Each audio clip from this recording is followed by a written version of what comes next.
datang kepada Imam Hasan Al-Basri, "Wahai Imam, anak saya meninggal dunia dalam kondisi yaitu melakukan zina, bermaksiat kepada Allah, dalam kondisi gak enak meninggalnya, umurnya masih muda, umurnya masih 20 tahun ke bawah. Tolong kau doakan wahai Imam Hasan Al-Basri."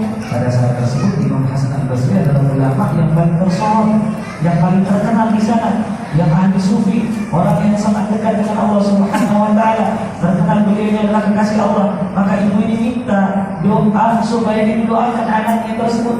Apa kata Imam Hasan Al-Basri? "Iya, nanti saya doakan." Maka ibu ini khawatir, pulang dari Imam Hasan Al-Basri dia bersedekah, dia berdoa kepada Allah. Begitu malam hari dia tidur, tetapi di dalam tidurnya Allah mengabarkan kepada dia bahwa anaknya dia lihat sedang mengucapkan ummi, ummi, ummi, ibu, ibu, ibu tolong saya.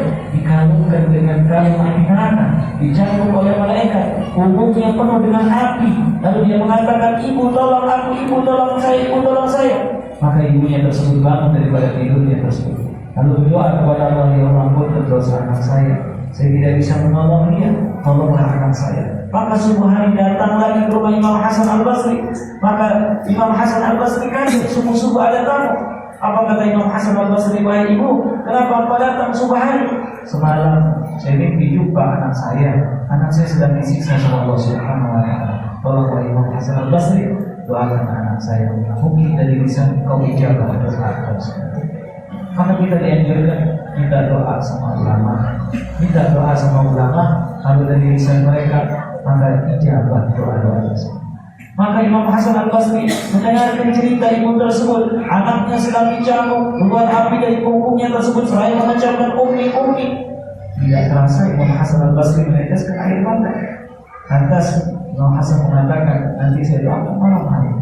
Setiap pengajian dia doakan, asar pengajian dia doakan, maghrib dia pengajian dia doakan, isya dia doakan.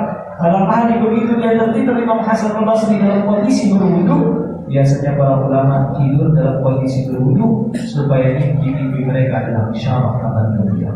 Ingat bahwa Bapak Ibu, tidak ada yang lebih kuat daripada doa. Doa itu mampu merubah takdir. Jangan putus asa dengan anak kita yang kelihatannya nakal sekarang.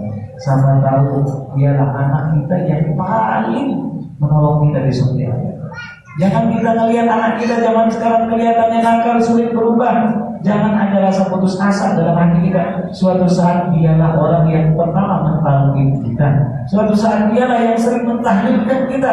Suatu saat dialah yang sering sedekahkan kita. Maka lantas kita tidak boleh putus asa dalam mendoakan anak-anak kita. Jangan sampai kita gak doakan anak kita, karena doanya orang tua kepada anaknya sebagaimana doanya Nabi kepada anak-anak, kepada umatnya tersebut. Tidak mungkin dijabah, tidak mungkin tidak dijabah sama Allah Subhanahu wa taala. Mungkin sekarang belum kelihatan hasil doa kita, tapi ingat Ibu, maka selalu kita akan melihat hasil daripada doa kita yang akan diberikan sama Allah Subhanahu wa taala.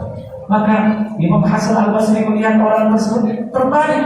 Yang dia lihat orang perempuan tersebut dalam kondisi memakai pakaian pengantin, duduk yang enak. Maka Imam Hasan bertanya kepada orang tersebut, "Hei perempuan, bukankah kau yang meninggal dalam keadaan bermaksiat?"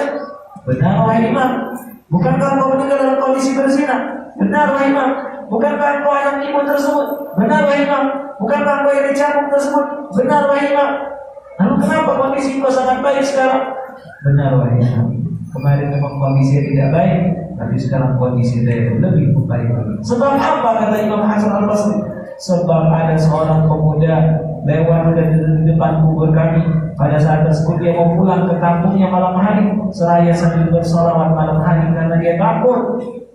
Gelap, dia baca solawat, Allahumma shalli ala sayyidina Muhammad, Allahumma shalli ala sayyidina Muhammad, Allahumma shalli. Pada saat tersebut ada 550 orang sedang diadab dikubur sama Allah sebab sholawat pemuda tersebut. Maka semua kami diampunkan dosa kami sama Allah.